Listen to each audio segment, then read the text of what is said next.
Las mineras de Bitcoin están perdiendo dinero, puesto que el coste medio de producir un solo Bitcoin ronda hoy los $89.000, mientras Bitcoin en la actualidad está cotizando muy por debajo de esa cifra. Por lo tanto, los mineros, cuanto más Bitcoin minan, más dinero pierden. Pero hay algo que no cuadra. Si están perdiendo dinero con cada Bitcoin que minan los mineros, ¿cómo es que siguen minando Bitcoin? Pues eso es exactamente lo que vamos a ver en este vídeo. Vamos a ver cuáles son los ingresos y costes de una minera de Bitcoin, cuál es precisamente su tesis de inversión y qué tenemos, tanto tú como yo, que tener en cuenta antes de invertir en una de ellas. Y si te quedas hasta el final del vídeo, verás cuál es la que yo personalmente voy a comprar en directo. Así que si tú mismo también quieres aprovechar esta ventana de oportunidad que existe con las mineras de Bitcoin, este vídeo te interesa. Y dicho esto, empecemos con el vídeo. Como sabéis, se puede invertir en activos digitales por tres caminos. El primero es la inversión a largo plazo, el segundo es a corto plazo y el tercero es la renta variable cripto. En esta saga os estoy explicando cómo comprar precisamente renta variable cripto a través de las 4 maneras que existen de exponerte, que son los exchanges cotizados, las mineras, tesoreras y los servicios de pago y tokenización. Y precisamente ahora vamos a hablar de las mineras de Bitcoin. El modelo de negocio. Para saber cuánto dinero gana realmente una minera, vamos a analizar, en primer lugar, sus ingresos. Una minera de Bitcoin no vende ningún producto a ningún cliente. Su negocio es simplemente competir contra el resto de la red por resolver un problema criptográfico antes que nadie. Por lo tanto, quien resuelva primero este problema va a recibir la recompensa del bloque, que desde el último halving de abril del 24 son 3,125 bitcoins por bloque, más, evidentemente, las comisiones de las transacciones incluidas, que es el gas fee por cada transacción. Es decir, cuando tú haces un pago en Bitcoin, te envías Bitcoin de mi billetera a tu billetera, estoy pagando X de comisión, que es el gas fee, y es el subsidio que se lo lleva el minero que mina el bloque, en el cual se integra esta transacción. Por tanto, el minero que ha validado el bloque se va a llevar este gas fee que yo estoy pagando por hacer esta transacción, más, aparte, la recompensa de los 3,125 bitcoins, que estos sí que son de nueva creación y irá habiendo recompensa y recompensa hasta que lleguemos al límite del supply de los 21 millones. Y evidentemente, como es muy difícil minar un bloque tú solito desde tu casa, los mineros se agrupan entre varios para acumular potencia de minado y así tener más posibilidades de obtener precisamente un bloque de Bitcoin. Y por tanto, si consiguen precisamente resolver este problema criptográfico y acuñar estos bitcoins en nueva creación, pues se los van a repartir entre ellos en función de cuánta potencia cada uno haya aportado al grupo. Por lo tanto, cada minero ingresa los bitcoins que obtiene, ya sea por recompensa o por subsidio, al precio que valgan esos bitcoins en ese momento. Pues ahora que ya sabemos los ingresos de una minera de Bitcoin, vamos a ir al otro lado, para conocer precisamente sus gastos. Pues bien, el coste de un minero tiene básicamente dos componentes principales, ¿vale? El primero de ellos es la electricidad, que es el gasto variable dominante, ¿no? Es decir, la electricidad que tienes que pagar para poder hacer que la máquina funcione. Y el segundo lugar, ¿cuál va a ser?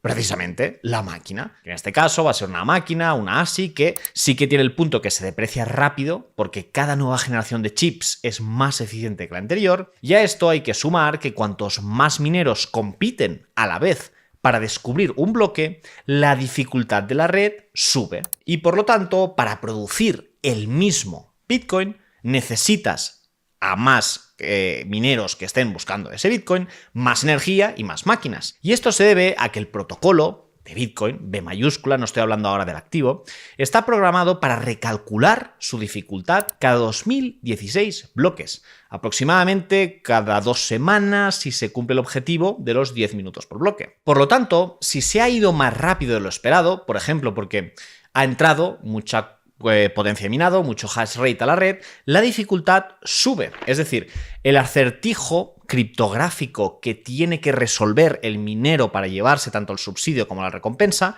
puede ser que lo haga tiene que ser en 10 minutos de media, pero puede ser que lo haga un poquito menos o un poquito más, ¿de acuerdo? Entonces, por ejemplo, si ha ido un poquito más lento, es decir, que no lo ha hecho en 10 minutos, sino que lo ha hecho en 12, por ejemplo, porque mineras han apagado máquinas al no ser rentables, pues baja la dificultad, se hace más fácil para acelerar de nuevo hacia los 10 minutos. Es decir, si tenías que encontrar antes pues 25 números, ahora tienes que encontrar 23. Te hago el problema más fácil para que esa media de 12 minutos me baje 10. Y por el contrario es lo mismo. Es decir, si estamos resolviendo problemas de Bitcoin y estamos encontrando 24 números en 8 minutos, la siguiente vez que se recalcula la dificultad, pues en vez de 24 números, habrán 27. Entonces la dificultad va a pasar de 8 a 10 y con eso se va ajustando. Por eso mismo, y a esto ya es sobre la tesis de inversión, la métrica que de verdad importa para valorar una minera no es cuánto Bitcoin produce o acuña, es cuánto le cuesta precisamente producir cada unidad frente a lo que vale esa unidad en el mercado. Pero como estamos hablando del primer activo real digital de la historia, que tiene un supply limitado, tiende a ser escaso y contra una moneda fiat tiende evidentemente a subir de precio. Por eso, a largo plazo, siempre será un negocio rentable tanto tener Bitcoin como invertir en mineras que minan Bitcoin. Pero, ¿qué diría en este caso el abogado del diablo? Me sabe mal, Sergi, pero en 2026 el modelo de las mineras de Bitcoin está completamente roto. En el primer trimestre de 2026, el precio que el mercado paga por unidad de potencia minera, lo que se conoce como el hash price, que más o menos has comentado antes, ha caído unos $29 por pentahash al día, que es de los niveles más bajos de los últimos años y en toda la historia de Bitcoin. Además, el coste medio de producir un Bitcoin entre las mineras cotizadas que estás hablando se sitúa entre $80.000 y $90.000. Por lo tanto, Bitcoin, que cotiza muchísimo más por debajo de esos 80.000 y 90.000, cotiza muchísimo menos, por cada Bitcoin que minan estas mineras, están perdiendo dinero. Por tanto, ¿cómo puede ser una buena tesis de inversión comprar participaciones de una empresa que pierde dinero? Porque además, justamente para sanear la caja, lo que el sector de las mineras de Bitcoin está haciendo es convertir esa misma infraestructura que tienen para minar Bitcoin, es decir, las naves, los contratos de energía barata, la capacidad de refrigeración, en centros de datos para inteligencia artificial. Es decir, no es su core business, han pivotado. Así que, ¿por qué iba yo a invertir en algo que pierde dinero con su actividad principal, que es precisamente Bitcoin, y que depende su viabilidad económica de que pivote hacia otro negocio y que le salga bien, que sería dejar de minar bloques de Bitcoin para minar inteligencia artificial con este nuevo modelo de negocio? Pues buen argumento, pero falta algo, puesto que siguiendo precisamente con este argumento, lo que realmente compra el mercado cuando compra una minera de Bitcoin no es el negocio de minar Bitcoin hoy, es la compra pues, de terrenos, permisos, infraestructuras que ya están construidas y activos que tardan años en replicarse y que hoy, precisamente hoy, son exactamente lo que necesita la industria siguiendo con tu argumento, de la inteligencia artificial. Por eso mismo, las mineras que están perdiendo ahora mismo, como te he dicho al principio del vídeo, dinero minando estos bitcoins, están firmando contratos de miles de millones de dólares con Microsoft, AMD, CoreWave, porque monetizan precisamente el activo real que es la infraestructura, no el negocio de minar bitcoin en sí. Y además, cada halving que sobrevive una minera elimina competidores más débiles y por tanto el hash rate que os he contado antes, que era lo más importante, se va concentrando. Y por tanto los ingresos futuros se concentran en las mineras que quedan en pie. Y esto es lo que veremos en el siguiente apartado. Pero antes recuerda que si no quieres perderte nada de lo que te cuento en todos estos vídeos de YouTube, te recomiendo que te suscribas al grupo de Telegram que tienes el enlace en la descripción. Y dicho esto, pasemos al siguiente punto. ¿Qué minera elegimos? Pues si nos vamos a las candidatas que tenemos, las mineras que cotizan más relevantes son estas 4. La primera es Mara, que es la que más Bitcoin acumula en balance y la de mayor hash rate del grupo. En este caso, si consultamos el precio de Free24, que sabéis que es el broker que uso en toda esta saga, vemos aquí todos sus datos. Pero también, justamente Mara, es la que ha diluido más a sus accionistas y la que todavía no tiene un contrato de infraestructura de IA firmado con un cliente de primer nivel, como te he contado antes, que era lo importante que nos fijábamos a nivel de tesis de inversión con una minera de Bitcoin. En segundo punto tenemos a Riot, que tiene una posición fuerte en Texas y ya genera ingresos reales de centros de datos gracias en un contrato con AMD. De nuevo, si consultamos el precio de Freedom 24, aquí tenéis todos sus datos. Y aunque su peso todavía está mucho más concentrado en minar Bitcoin puro que en diversificación, pues puede ser una opción interesante. La tercera opción es CleanSpark, que es operativamente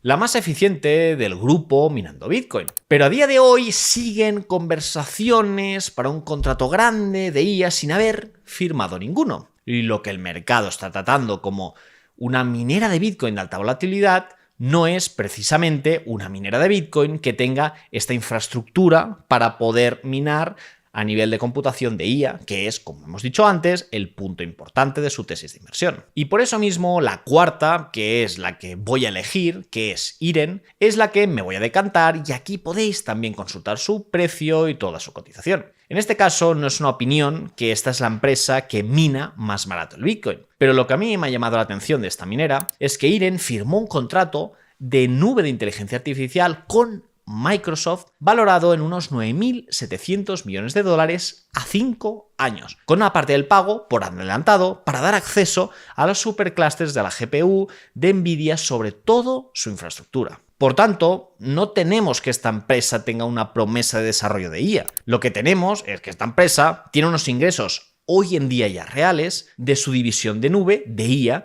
que se multiplican frente al año anterior, mientras, como hemos visto en los otros tres, que es la competencia, en ellos la parte de minería de Bitcoin es el negocio que más pesa, con el cual, como hemos dicho al principio del vídeo, pierden dinero. Además, por otro lado, Iren ha sido históricamente la más eficiente en coste eléctrico por Bitcoin producido de todo el grupo gracias a acuerdos de energías favorables que tenía en su planta de Texas. En todo caso, ¿cuáles serían los riesgos que hay que tener en cuenta? El primer lugar es que, evidentemente, es una compra que tiene riesgo. Es decir, Iren se está financiando con ampliaciones de capital y notas convertibles a gran escala, es decir, a cañón. Es decir, lo que diluye evidentemente a los accionistas actuales. Además, sigue reportando pérdidas netas contables y en buena parte es justamente por la depreciación acelerada del hardware de minería que están retirando. Y todo el caso depende de que este pipeline de todos estos contratos de IA que tengan se conviertan en facturación real, como poco a poco están haciendo y no en un titular de que ha firmado un contrato con Microsoft. Por eso mismo, con todo lo que te he contado aquí, es por la cual esta minera de Bitcoin a mí me convence como la candidata ideal dentro de este bucket. Vale, ya me queda claro, Sergi, pero ¿cómo puedo comprarla? Pues eso, precisamente, Alvarito, es lo que vamos a ver en el siguiente punto.